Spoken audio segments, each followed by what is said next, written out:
फिर से सुना आप लोगों ने, बोले शिवदेव शब धनुष सवारा। क्या सभी धनुष सवार हैं? बोले सभी धनुष से एक ही कार्य किया जाता है, केवल बाण चलाया जाता है। क्या ऐसा मानना है आप लोग? पूजनी ब्रह्मसिद्ध धीज के अस्थियों का स्मारक आर्यभट्ट का गौरव और आर्य संस्कृति का पोषक आज मिथिला पराग में खंडित हो गया। जिस समय त्रैलोक में त्रिपुरासुर और वृत्तासुर का अत्याचार हो रहा था, उस समय परम पूजनी ब्रह्मसिद्ध धीज की पत्नी सुभद्रा, परम पूजनी ब्रह्मसिद्ध धीज की पत्नी सुभद्रा गर्भवती थी और ऐसी सामान्य बेला में परम पूजनी ने ब्रह्मसिद्ध धीज ने अपनी पत्नी सुभद्रा को अपने आश्रम के अंदर करके अपने शरीर का प्राणायाम करके इस त्रैलोक की रक्षा की थी। और जब त्रैलोक की रक्षा की थी तो क्या हमारा ऐसा मानना तो हमें लग नहीं रहा कि सब धनुष समान हो सकते हैं। ब्रह्मसिद्ध धीज से अस्थियों के निर्मित किया है, इसमें दो हो गए। तो सब धनुष समान नहीं हो सकते हैं क्या? और भी कोई किसी धनुष से किसी गंगे का पानी का संस्कार हो, ऐसा अगर हो तो बताओ भाई। मिथिला समाज के अंदर सभी लोग जितने राजा थे सब कह रहे थे, क्या कह रहे थे भाई? बोलंदिनी पंचभूतनु और अमोघे विशाला अमेलिती रामे उल माला।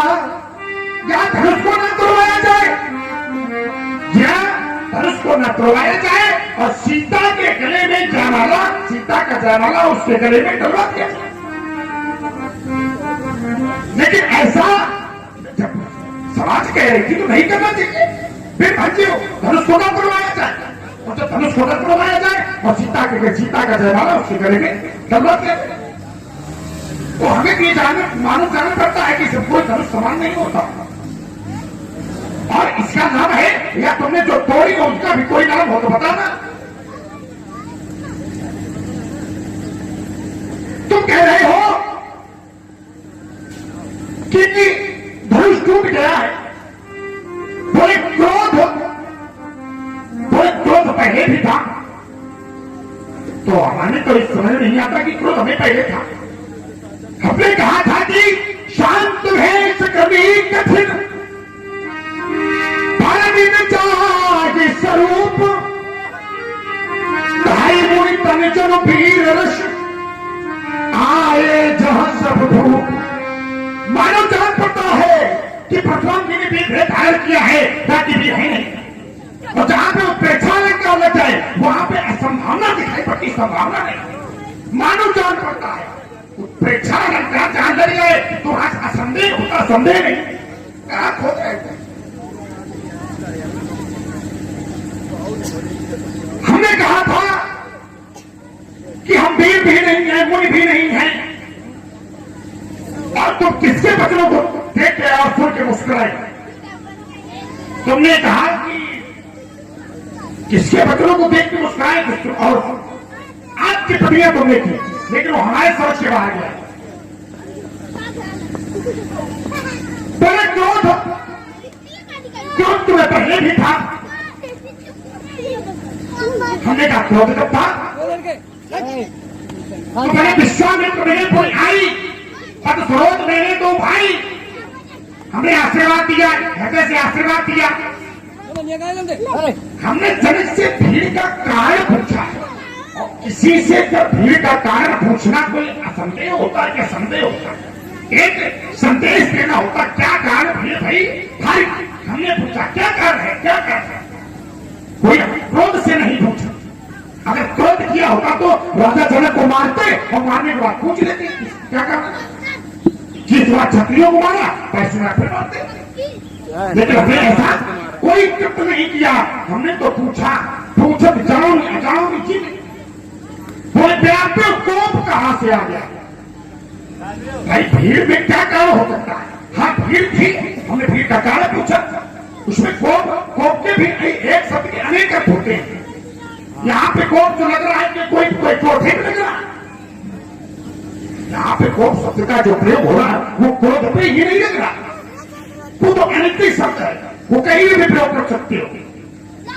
और हमने कहा था क्रोध नहीं है, अगर क्रोध होता है तो क्रोध से बात कभी कभी चिंतन करने लगते हैं और महात्मा क्रोध करने के बाद में अगर क्रोध न करते, कुछ महात्मा ऐसे हुए अगर संसार में क्रोध न करते तो आज इस सृष्टि का उद्धार न होता,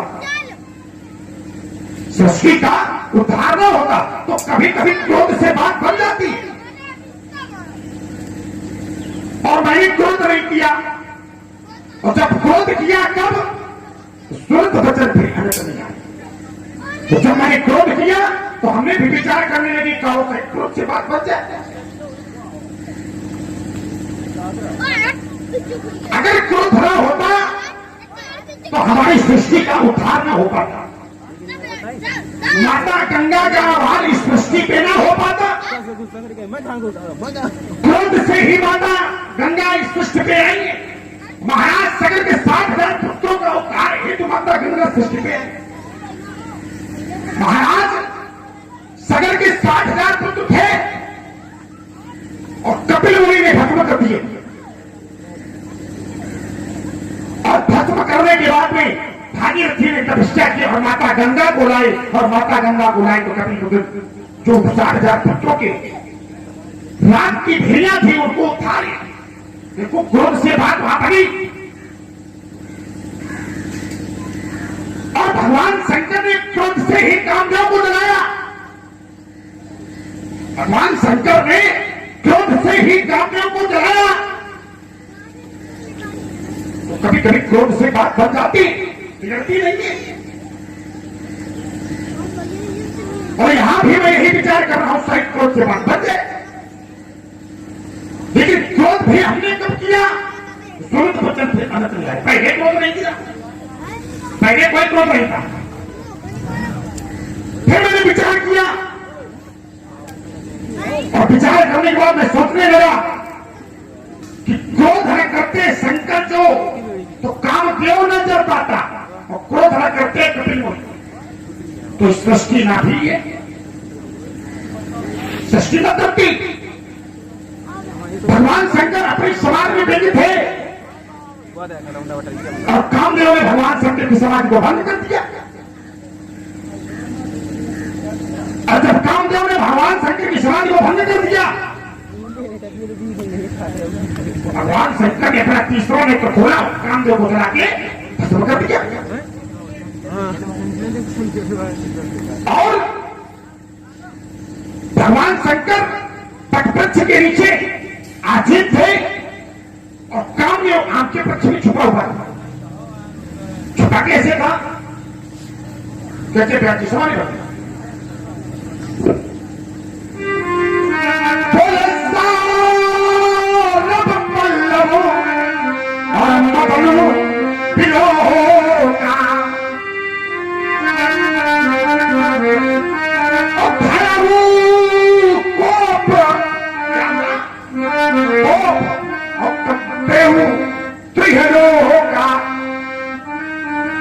जब ये क्रियाएं हुई, सौरभ बने आम के पेड़, आम के पत्ते, सौरभ पल्लव मदद फिलों का काम में उसमें छिपा हुआ था। भगवान शंकर के ऊपर एक बार का प्रहार किया, भगवान शंकर की समाधि नहीं टूटी। तो बार का प्रहार किया, भगवान शंकर की समाधि नहीं टूटी। और टूटी कब? बोले छाड़े विषम, कब? बोले छाड़े विषम और विशिखे उड़लागी असंभो समाधि। छाड़े विषम विशिख उड़लागी शंभु। तब भगवान शंकर की समाधि भंग हो गई। कब? जब 5 बाणों का प्रहार किया। अब 5 बाणों का प्रहार किया और भगवान शंकर की समाधि भंग हो गई। और जब भगवान शंकर की समाधि भंग हो गई तो भगवान शंकर ने नेत्र खोला और इधर उधर देखा। बोले तब शिव की सर अब नयने उघारा। भगवान शंकर ने तीसरा नेत्र खोला और खोलने के बाद इधर उधर देखा कि कौन है। बोले तब शिव की सर और नयन उघारा।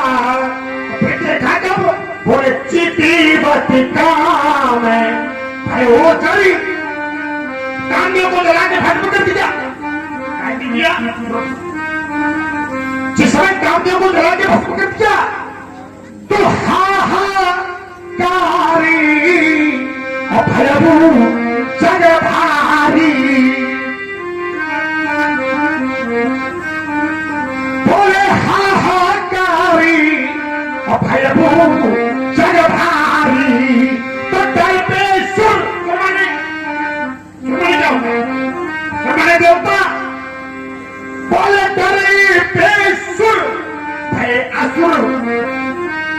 देवता डर गए। कब? जब कामदेव डर गया और असुर सुखी हो गए। जब असुर सुखी हो गए तो मैं विचार करने लगा कि कामदेव आम के पत्तों में छिपा हुआ था।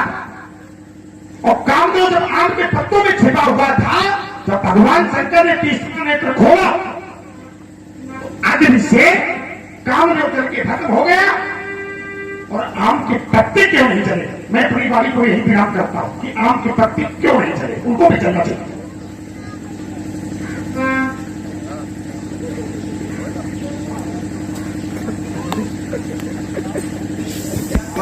ताली न बजाओ, इनके लिए ताली बजाओ। क्योंकि राजकुमारों को ताली की आवश्यकता होती है, हमें ताली की आवश्यकता नहीं है। क्योंकि मैं हूं निरंजन ब्रह्म निर्मित मोह माया से परे, हमें कुछ नहीं चाहिए। ताली चाहिए आपको। ताली किसे चाहिए? ताली उसे चाहिए जिसकी मना स्थिति ठीक न हो।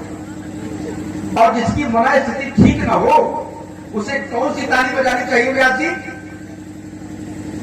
कि राम कथा सुंदर करताई, हो राम कथा सुंदर करताई और संशय भी है गो राम।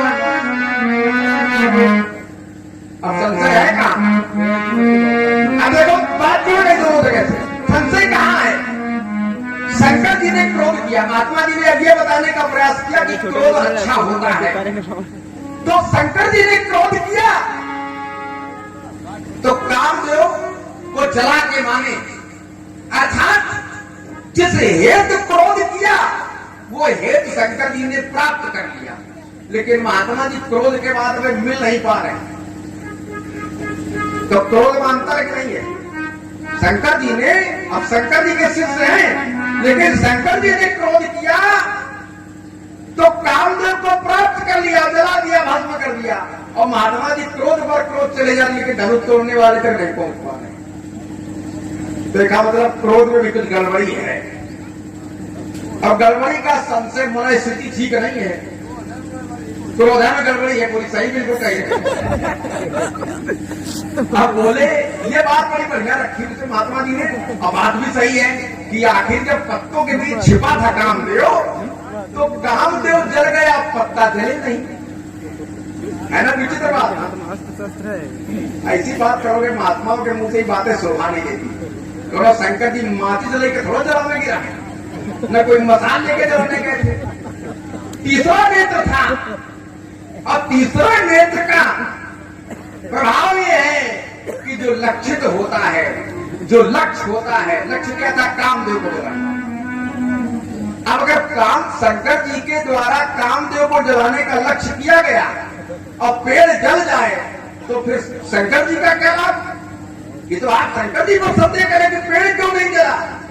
अरे जिसको जलाने का लक्ष्य किया गया उसी को तो जलाया जाएगा, और जिसको जलाने का लक्ष्य ही नहीं तो वो कैसे जलेगा?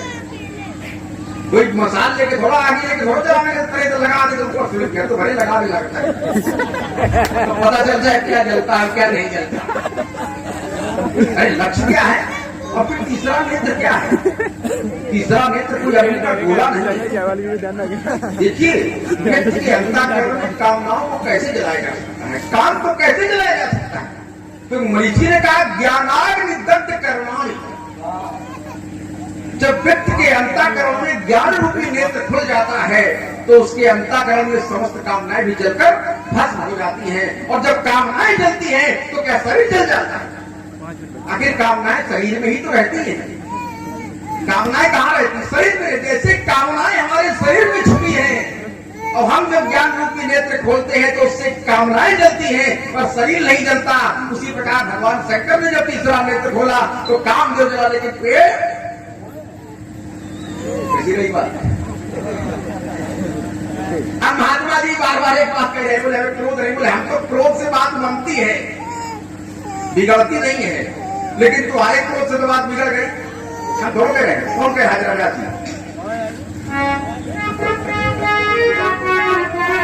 तो भगवती कर स्वभाव सुनि सीता कि भगवती कर स्वभाव सुनि सीता आरत निवेश कलंक समता और मन बचिता तो सिय महातारी विद्यन सवरी बिगाड़ी। बिगाड़ी काहे बिगाड़ी? इनको बुला के बिगाड़ी कि नहीं बिगाड़ी? विधाता ने इनको बुला करके बात सब बिगाड़ दी तो आपको बिगाड़ने के लिए बुलाया गया कि बनाने के लिए बुलाया गया? ये भी समझने का विषय कि नहीं? आपको तो विधाता ने यहाँ बात बिगाड़ने के लिए बुलाया है तो आप तो बिगाड़ने आए बनाए कहा सकते हैं। हाँ, लेकिन एक काम कर सकते हैं। आपने कपिल मुनि का उदाहरण दिया, उसको मैं आपके पक्ष में ले रहा हूं। कपिल मुनि ने क्रोध किया तो क्या हुआ? कपिल मुनि ने क्रोध किया तो गंगा वसुंधरा पर आ गई। और आपने क्रोध किया है तो निश्चित रूप से गंगा और प्रवाहित हुई है वसुंधरा पर। तो कौन सी गंगा है? कि राम भगत सुर सारी धारा।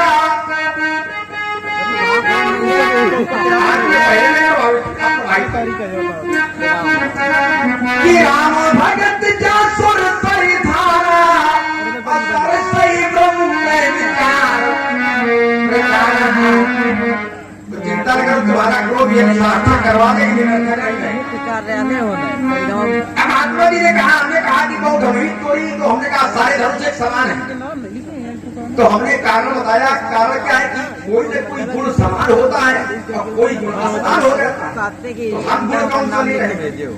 आखिर धनुष का निर्माण क्यों होता है? धनुष का निर्माण बाण चलाने के लिए होता है। तो धनुष का प्रमुख गुण है बाण चलाना, बाकी बात में गुण है। तो हम प्रमुख ले रहे हैं, आप दूसरा वाला ले रहे। आए तो बना, आए तो बना था। ये महत्वपूर्ण है कि स्वतंत्र से मारा कैसे जाता है, ये महत्वपूर्ण है। देखिए ऐसे जुड़ता है आप जानता मतलब पार्टी तो बिल्कुल बहुत अच्छी बात है। जब राम बने बहुत धन्यवाद आपका। पहले कमाई तो जैसे डायरेक्ट इस धनुष के द्वारा भगवान शंकर ने क्या किया? भगवान शंकर ने इस धनुष के द्वारा एक ही बाण से त्रिपुराधीशों के 3 गुणों को नष्ट किया। ये विशेषता इसकी, ये विशेषता बतानी चाहिए आपको। अस्थियों से बना था, बता रहे होंगे ठीक है, बना था अस्थियों से। अब तो इसकी विशेषता यह है कि भगवान शंकर ने 3 पुरों को एक ही बाण से नष्ट कर दिया। अब हमने जो तोड़े वो अस्थि को नहीं बने, ऐसे ही तो सीख के धनुष बाण का एक उदाहरण आगे मिलने वाला है। क्या है उदाहरण? सीख का धनुष और सीख का बाण है पर मारक क्षमता समझ गई है। किसी को धनुष संभाला, सीख का धनुष और सीख के धनुष से जब सीख का बाण मारा गया तो क्या हुआ?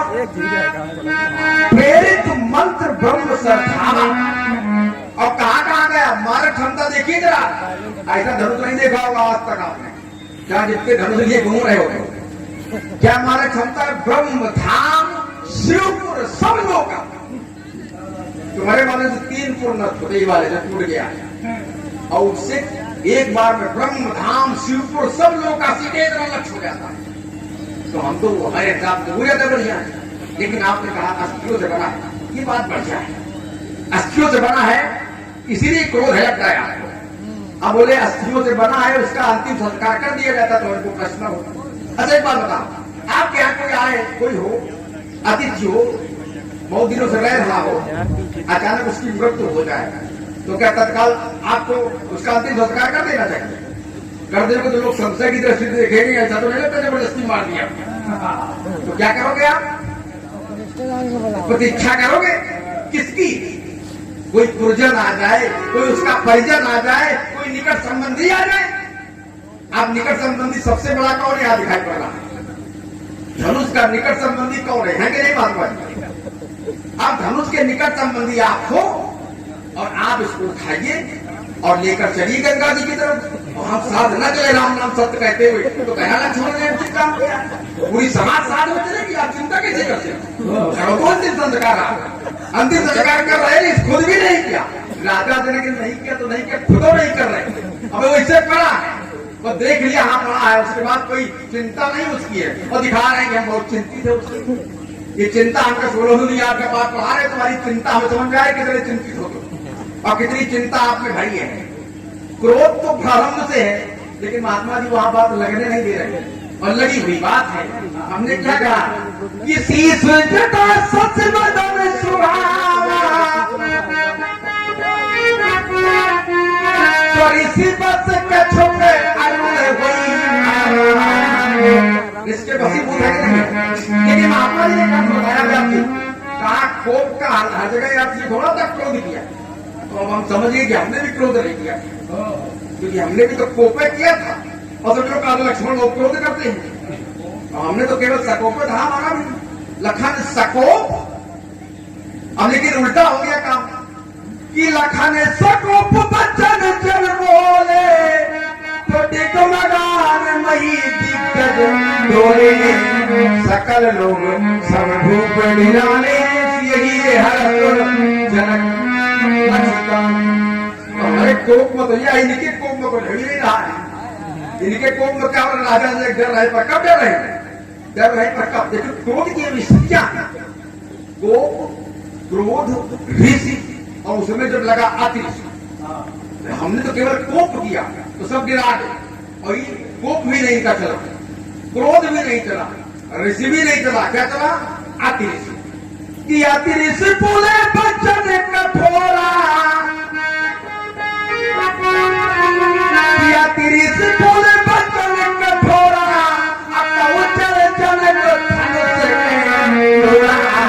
सब लोग डरे डरे। कुटिल नर यहाँ में का कौन डरा? राजा जरा डरे सीधे। कुटिल नर कहाँ डरे? तो उल्टा हो गया मामला कि अति डरे उतरते तो न बोला